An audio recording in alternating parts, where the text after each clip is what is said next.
welcome to Candy and You. Pakikilala ko sa inyo, si Roxanne. Yun ang nasa puso mo, yun ang desire mo, kaya yun ang binigay sa'yo. Opo, parang yun din po yung binibigay sa akin. So parang pag gusto po ng puso mo, tapos yung parang yung mga lakad mo po, doon din papunta. Doon din papunta. Parang talagang binibigay sa'yo, no? At this point in your life, ano sa tingin mo ang mga steps na kailangan mong gawin para matupad mo yung pangarap mo? Tingin ko po, unang-unang po sa lahat, kailangan ko talaga yung na mahihain. Hindi po totoo talaga. Kasi po, una po, ang pala ko po kasi talaga kung hindi magkukupalarin sa pagkarte, kakanta na lang. Kasi yun din. Hindi lang mo pagkanta.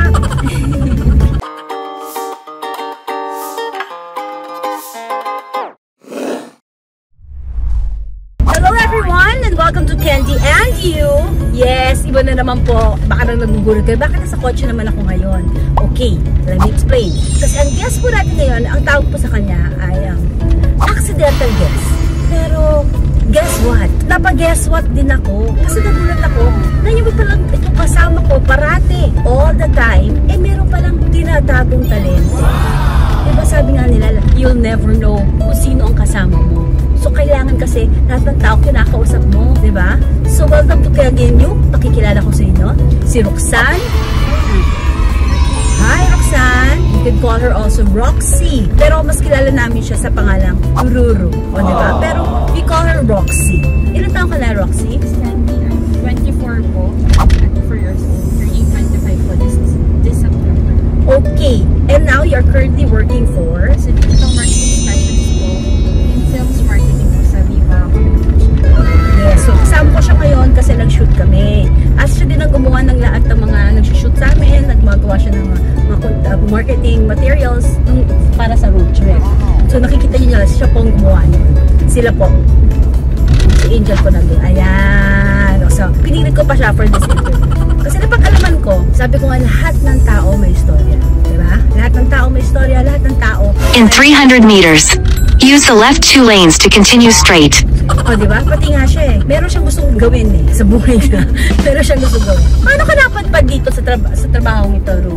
Actually po, Miss Ken, laan po dumating sa kanyang lugar. Last year po, 2023, so ang desperate na po ako magkatrabaho kasi nga po. Tapos na po ako, nag-try po ako sa mga sikat na mga entertainment po, tapos hindi po talaga pinapasok. Isang araw po, parang sabi ko po, ayoko po kasi sana mag-call center. Parang siya po yung last option ko kapag wala na po talaga. Nag-try po na nawala na po ako ng pag-asa. Sabi ko po magpa-call center na lang po ako. Nag-apply po ako sa isang call center. Sa isang call center. And then po, not because na bad tingin sa call center, baka ayaw mo lang working hours to. Opo, Ganon. para sa akin po kasi hindi po ako for office. Yun. Kaya ayaw mo ng call Pero center. hindi ko po degree. Ayaw ko lang po talaga ng pang-office. Parang gusto ko po more on artsy, mga ganun po. Okay. Talagang mga Field. Opo, yung field ko po. Parang sabi ko po, kailangan ko na lang mag-call center. Tapos kinabukasan po, nung nag-apply po ako, kinabukasan, naka-receive po ako ng message na for interview na po ako. This is Viva. Ay, hindi po, sa isang call center po. Okay. Na yun. And then, sabi ko po, mga parang ang interview po ata is mga 5, ganun po. Hindi ko sure kung 5 p.m. or mga basta afternoon po. Bago po ako umalis ng bahay para pumunta po dun sa, ang tawag po dun yung parang pupunta po sa office para sa interview. Kasi pandemic po, kaya Face to face. Okay. Parang go see. sa face to face interview, ginamit ko pa yung natitira ko pong oras para mag-apply.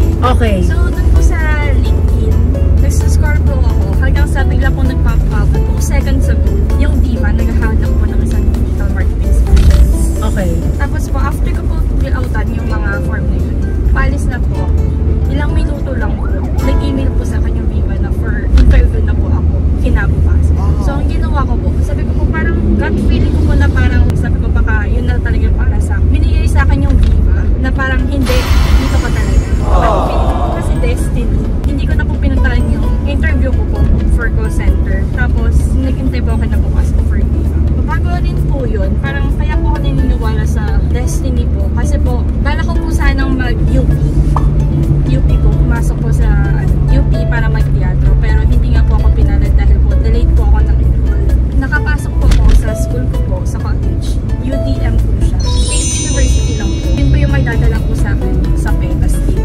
Okay. after po nun, nakapag-perform po ako. Nagkaroon po ako ng internship. Nakapag-internship din po ako sa FDC. So, nandito ka talaga sa field ng creatives. Opo, parang doon po talaga ako dinadala. Okay. Parang sabi ko po, ang galing. Kasi po, doon na po ako naniwala na parang baka dito nga talaga ako. Parang sabi ko, baka nga para sa akin. At ngayon, gano'n ka nakatagal sa Viva? Ngayon po, mag-1 year na po sa March. Mag-1 year ka na, kaya naniniwala ka for na destiny. Tingin mo destiny yun or because yun ang nasa puso mo, yun ang desire mo, kaya yun ang binigay sa'yo. Opo, parang yun din po yung binibigay sa akin. So parang pag gusto mo ng puso mo, tapos yung parang yung mga lakad mo po, Doon din papunta. doon din papunta. Parang talagang binibigay sa'yo ng langit. Parang binibigay sa'yo ng lang. So, nung nagpeta ka, as a performer, as a production? As a performer po, pero yung sa peta ko po na yun, sobrang ano lang po nung role ko, parang as a bato. Okay. As a bato lang po siya. Hindi po siya yung total na lead, yung mag-lead po. Pero nakapag-perform po ako mismo sa peta stage. Para sa akin po kasi bilang isang nangangarap maging artista, makatapa ka lang po sa peta stage. Parang karangalan na. Parang sobrang, Ano hindi ka? naman lahat po nakakatapak sa akin. Question, yung character mo is bato. Ako bato. So, non-living thing ka doon. Opo. Pero gumagalaw po ako, nagpe-perform po ako. Kasama nung pinaka-lead. Anong play ito? Para po sa Ilog Pasig. Parang gawa lang po namin siyang play. Okay. Po, ng Sino school nag-direct? namin. Ah, sa school nyo. Nang ginawa sa PETA.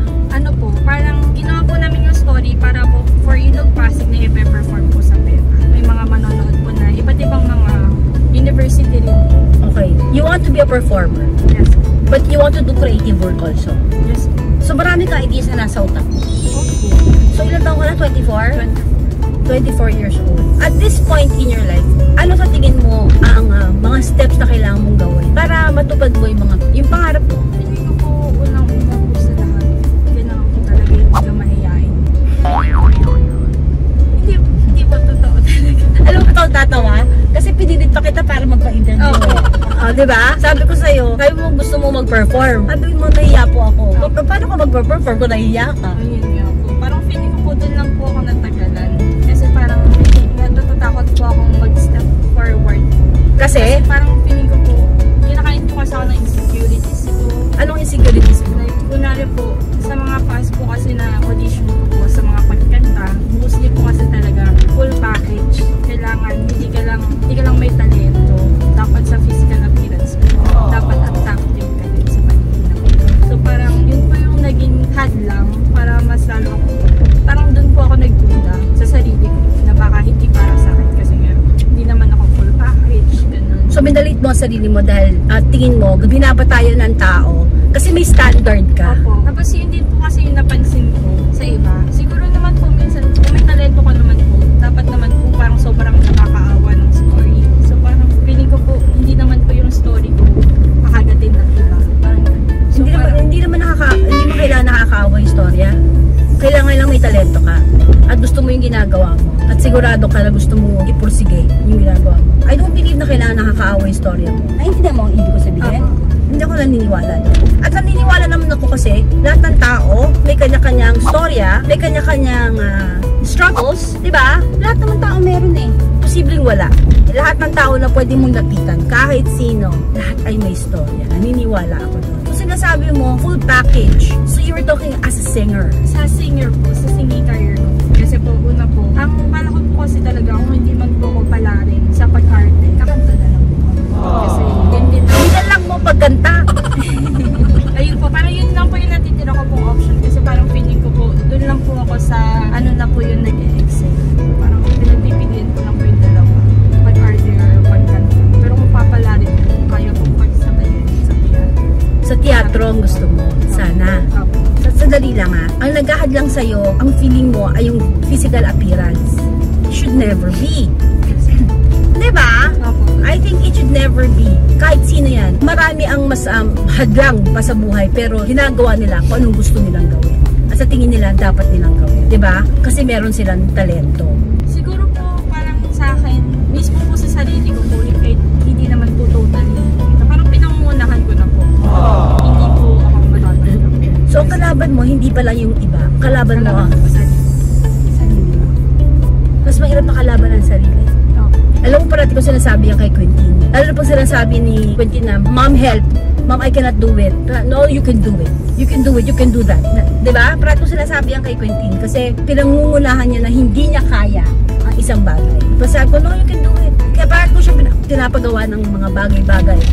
Diba? Kasi feeling niya hindi niya kaya. Minsan nga kahit alam ko hindi niya kaya, pinapagawa ko sa kanya. Para masubukan niya. Para malalaman mo lang naman kung hindi mo kaya, kung hindi mo susubukan. Diba? Hindi mo nagawa ngayon, baka sa susunod. Or kaya ka dinala dito, baka ibang path pa lang para sa'yo. Naintindihan mo ako? Iba-iba yan eh. Hindi natin alam. Hindi natin alam. Sabi mo nga, package as a singer. Sige nga, kantahan mo nga ako ngayon.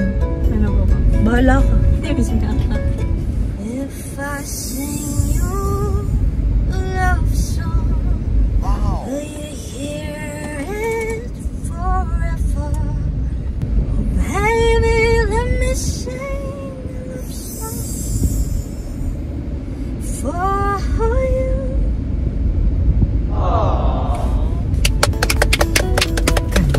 Malamig kasi. Ha? Malamig? So, malamig kaya nahirapan ka pa kumanta sa lagay na yun? Oo. Hindi ko nga kaya. Hindi ko nga kaya. Ikaw ba kaya mo? Sige nga. Kaya mo ba? Kaya na miss me ka. Kaya mo? Ha? Ako hindi ko kaya.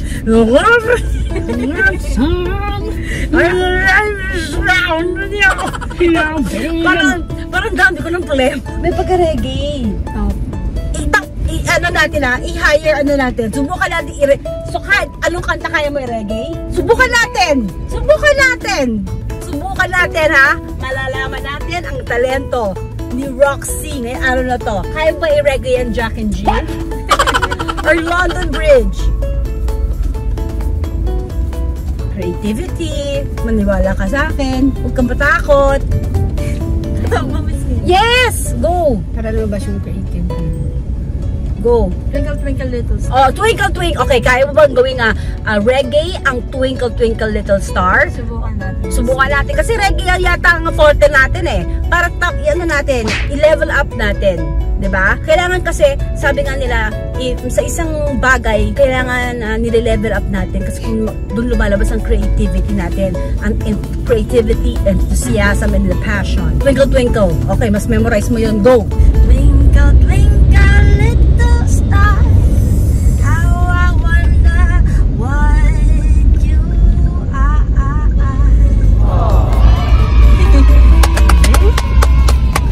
Oh, diba?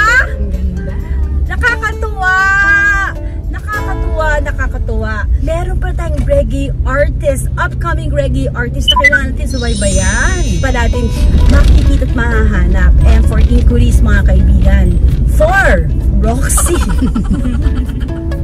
For inquiries for Roxy, pwede kayo mag-comment sa ilalim. Pwede kayo mag-comment sa ilalim. Kasi malapit na kami sa bahay.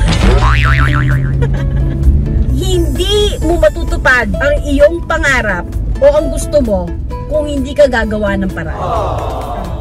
Minsan kasi dinadala ka na ng whatever you want, ng Panginoon, ng universe, kung saan mo gusto, kung saan ka dapat. Pero kung hindi ka gagawa ng paraan, hindi mo nalaman kung yung ba talaga ang dapat sa'yo. Kung hindi ka gagawa ng paraan, kung hindi mo susubukan. Pag ngayon sinubukan mo, malalaman natin. Tapos kung hindi pala ito, baka magdidirektor ka. Naiintindihan mo? We will never know. We will never know unless we try. So ang pinaka-kalaban pala natin ay fear. Fear! Takot. Dapat hindi. Dapat hindi. Para sa mga kaedad ko ni Roxy, huwag po tayong matakot. Diba? Huwag nating gawing kalaban ng ating sarili.